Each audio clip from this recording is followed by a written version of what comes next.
جب حضرت عثمان غنی رضی اللہ تعالیٰ عنہ کا محاصرہ کر لیا گیا اور یہ خلافت کا آخری آپ کا دور ہے، 82 سال کی عمر تھی اس وقت آپ کی، اور یہ تاریخ کا دردناک باب ہے کہ حضرت عثمان غنی پر 40 دن تک پانی بند رہا۔ وہ ایک منصوبہ تھا، 3 لوگ 3 مختلف شہروں سے چلے، مصر سے، کوفے سے اور بصرے سے، 1,000 آدمی لے کر، اور مدینہ المنورہ میں پہنچ کر کے حضرت علی المرتضیٰ سے ملے، ام المومنین سیدہ عائشہ سے ملے، کبار اصحاب سے ملے۔ تو جو انہوں نے کہا تو انہوں نے ان کو کہا کہ نہیں، ایسی کوئی بات نہیں، فہمائش کر کے واپس بھیج دیا۔ حضرت عثمان غنی رضی اللہ تعالیٰ عنہ پر اقربا پروری کا الزام عائد کیا تھا، تو انہوں نے کہا کہ کوئی ایسی بات نہیں ہے۔ پھر یہ تھا کہ آپ نے کم عمر گورنر، کم عمر لوگ مقرر کیے، تو حضرت عثمان نے کہا کہ حضرت اسامہ بھی تو کم عمر تھے، حضور نے ان کو اگر مقرر کیا ہے تو یہ تو مثال ہمارے سامنے موجود ہے۔ لیکن یہ ایک منصوبہ تھا، اس منصوبے کے تحت یہ 3 جگہوں سے لوگ آئے تھے۔ وہ 3 دن کی مسافت کے بعد پھر تینوں واپس آ گئے، تو یہ ایک سوالیہ نشان ہے کہ تینوں کیوں واپس آ گئے، کوئی ایک تو نہ آتا نا۔ تو یہ سب طے شدہ منصوبہ تھا، اور پھر انہوں نے مدینہ المنورہ کو گھیر لیا، اور جس طرح سے بلوائیوں نے حالات پیدا کر دیے۔ سید علی المرتضیٰ رضی اللہ تعالیٰ عنہ تو شہر مدینہ سے باہر تشریف لے گئے تھے، اور اپنے بیٹوں امام حسن اور امام حسین رضی اللہ تعالیٰ عنہ کو حضرت عثمان غنی کے دروازے پر مقرر کیا تھا کہ ان کو ضرر نہ پہنچنے دینا۔ اب 700 صحابہ اجازت طلب کر رہے ہیں کہ آپ ان بلوائیوں سے نپٹنے کا میں جو ہے وہ اجازت نامہ مرحمت کریں، اور بہت سارے لوگ تو حج پہ جا چکے ہیں۔ 18 ذی الحج کا واقعہ ہے جب آپ کی شہادت ہوتی ہے، تو وہ حج پہ جا چکے ہیں، تو جو یہاں موجود ہیں وہ اجازت طلب کر رہے ہیں۔ لیکن حضرت عثمان غنی رضی اللہ تعالیٰ عنہ نے کہا کہ نہیں، میں ایسی اجازت نہیں دوں گا۔ رسول اللہ صلی اللہ علیہ وسلم کا حرم شہر مدینہ لوگوں کے خون سے لالازار ہو، یہ میں اس کو گوارا نہیں کرتا۔ افواج موجود ہیں، اور دنیا کی تاریخ میں آپ کو ایسا نہیں ملے گا کہ اتنی بڑی حکومت کسی کے پاس ہو اور وہ خود گھیر لیا جائے، اس کا پانی بھی بند ہو جائے، اور وہ حکم دے کہ نہیں، میرے لیے آپ ایک قطرہ بھی خون نہیں بہائیں گے۔ بلکہ آپ کے غلاموں نے جب تلواریں اٹھا لی تو آپ نے فرمایا کہ میرا حکم ہے کہ تم تلواریں نیچے رکھو، بلکہ میں تمہیں یہ آفر دیتا ہوں کہ جو غلام لڑے گا نہیں اور یہ میرے سے عہد کرتا ہے وہ آزاد ہے۔ حضرت ابو ہریرہ رضی اللہ تعالیٰ عنہ، حالانکہ یہ پڑھنے پڑھانے والے لوگ تھے، تعلیم و تعلم سے ان کا تعلق تھا، لیکن وہ بھی تلوار لے کے حضرت عثمان غنی کے دفاع میں آ گئے۔ لیکن حضرت ابو ہریرہ رضی اللہ تعالیٰ عنہ کو بھی حضرت عثمان غنی روک دیتے۔ مالک بن اشتر کہنے لگا کہ ہم آپ کی دستبرداری کے خواہاں ہیں، آپ خلافت سے دستبرداری اختیار کر لیجئے۔ تو حضور علیہ الصلوۃ والسلام کے اس جانثار صحابی نے، حضرت عثمان غنی نے فرمایا یہ نہیں ہو سکتا۔ دستبردار کیوں نہیں ہوئے؟ لگتا تھا یہ سب سے زیادہ آسان تھا، لیکن حضور نے ارشاد فرمایا تھا، اے عثمان، تمہیں اللہ ایک قمیض پہنائے گا، لوگ اس کو اتارنا چاہیں گے، تم کبھی نہ اتارنا۔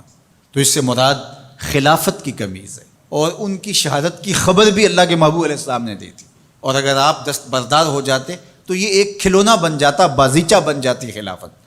چند آدمیوں کے پریشر سے خلافت سے دستبرداری کرنا پڑتی۔ اچھا، ایک یہ سوال بھی پیدا ہوتا ہے، چند باغی تھے، ان کو کس طرح کچل دیا جاتا؟ لیکن حضرت عثمان غنی یہ نہیں چاہتے تھے۔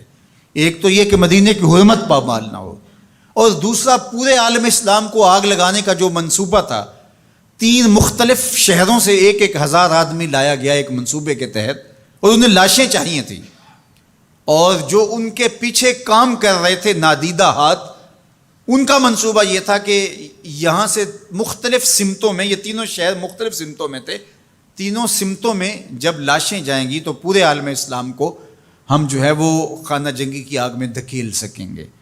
تو حضرت عثمان غنی ان سازشوں سے آگاہ تھے، تو سب سے اہون اور آسان یہ تھا کہ قربانی پیش کر دی جائے، اور پھر انہوں نے سن بھی رکھا تھا کہ 2 شہید ہیں، شہید تو انہوں نے بہرحال ہونا ہے، تو لہٰذا میں خلافت سے دستبردار بھی نہیں ہوں گا، اور شہر مدینہ کی حرمت بھی پامال نہیں ہونے دوں گا۔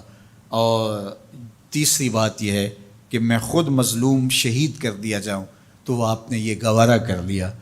تو 18 ذوالحج تھا، جمعے کا ہی دن تھا، اور حضرت عثمان غنی رضی اللہ تعالیٰ عنہ روزے سے تھے، عصر کا وقت تھا، قرآن مجید کی تلاوت کر رہے تھے۔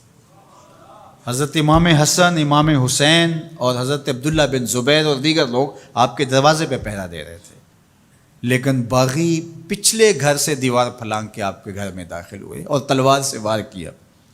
آپ کی زوجہ حضرت نائلہ آگے بڑھیں اور ہاتھ سے روکنا چاہا، آپ کی انگلیاں کٹ گئیں۔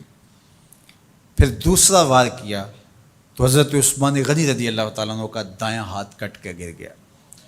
حضرت عثمان غنی رضی اللہ تعالیٰ عنہ نے افسوس کیا اور کہا کہ تم نے وہ ہاتھ کاٹ دیا جس سے میں وحی کی کتابت کیا کرتا تھا۔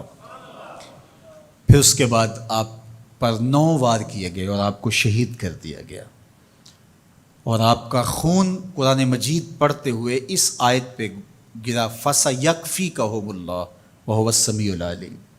تو حضرت عثمان غنی رضی اللہ تعالیٰ عنہ مظلوم شہید کیے گئے، بھوکے اور پیاسے شہید کیے گئے، ظلماً شہید کیے گئے۔ حضرت عبداللہ بن عمر رضی اللہ تعالیٰ عنہ فرماتے ہیں کہ حضور فتنوں کا ذکر کر رہے تھے کہ فتنے ہوں گے، بہت بڑے فتنے ہوں گے۔ تو ایک شخص نے چادر اوڑھی ہوئی تھی اور وہ مجلس واعظ کے قریب سے گزرا جہاں حضور کچھ ارشاد فرما رہے تھے، تو آقا کریم نے اشارہ کر کے کہا اس دن یہ شخص حق پہ ہوگا۔ عبداللہ بن عمر کہتے ہیں کہ میں اٹھا اور جا کے دیکھا تو وہ حضرت عثمان تھے۔ تو میں نے حضرت عثمان کے چہرے کو پکڑ کے تھوڑا سا حضور کی جانب کیا اور میں نے کہا حاضہ حضور، یہ اللہ کے محبوب میں، ہاں یہی، جب فتنے ہوں گے تو فرمایا یہ حق پہ ہوگا۔ تو حضرت عثمان غنی رضی اللہ تعالیٰ عنہ حق کی راہوں کے مسافر، جنہیں حضور کی زبان سے شہید کہا گیا، اور شہید کسی کا انجام ہوتا ہے، تو حضور نے فرمایا یہ شہید ہوگا۔ شہید وہی ہوتا ہے جو بحالت ایمان اس دنیا سے راہ خدا میں اپنی جان قربان کرے۔ فرمایا فَإِنَّمَا عَلَيْكَ نَبِيٌّ وَصِدِّيقٌ وَشَهِيدَانِ، اے پہاڑ رک جا، تو جانتا نہیں تیرے اوپر اللہ کا ایک نبی ہے، ایک صدیق ہے اور 2 شہید ہیں۔ تو حضرت عثمان غنی رضی اللہ تعالیٰ عنہ عظمتوں کے مینار، اللہ اکبر۔ تو یہ حضرت عثمان غنی رضی اللہ تعالیٰ عنہ کا یہ کارنامہ تھا کہ آپ نے اپنی جان پیش کر کے امت کو جو ہے وہ فتنوں سے محفوظ کر لیا اور امت کو بچا لیا۔ حضرت عثمان غنی رضی اللہ تعالیٰ عنہ پہ کروڑوں رحمتیں، کروڑوں سلام۔ ہم آپ کی عظمت کو سلام پیش کرتے ہیں، عقیدتوں کا خراج پیش کرتے ہیں۔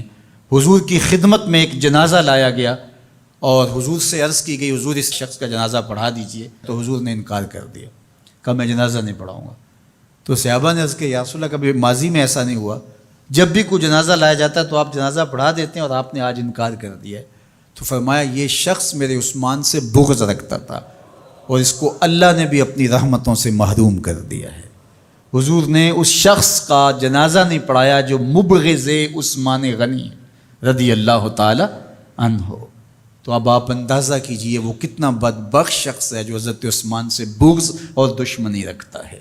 حضرت عثمان غنی رضی اللہ تعالی عنہ سے اللہ کے محبوب علیہ السلام نے کتنی خوبصورت ارشاد فرمائی، میں اس سے حیا کیوں نہ کروں جس سے اللہ کے فرشتے بھی حیا کرتے ہیں۔ یعنی عثمان غنی وہ ہیں جس سے اللہ کے فرشتے بھی حیا کرتے ہیں، اور جو عثمان غنی کا حیا نہیں کرتا اس سے بڑا بے حیا کون ہو سکتا ہے۔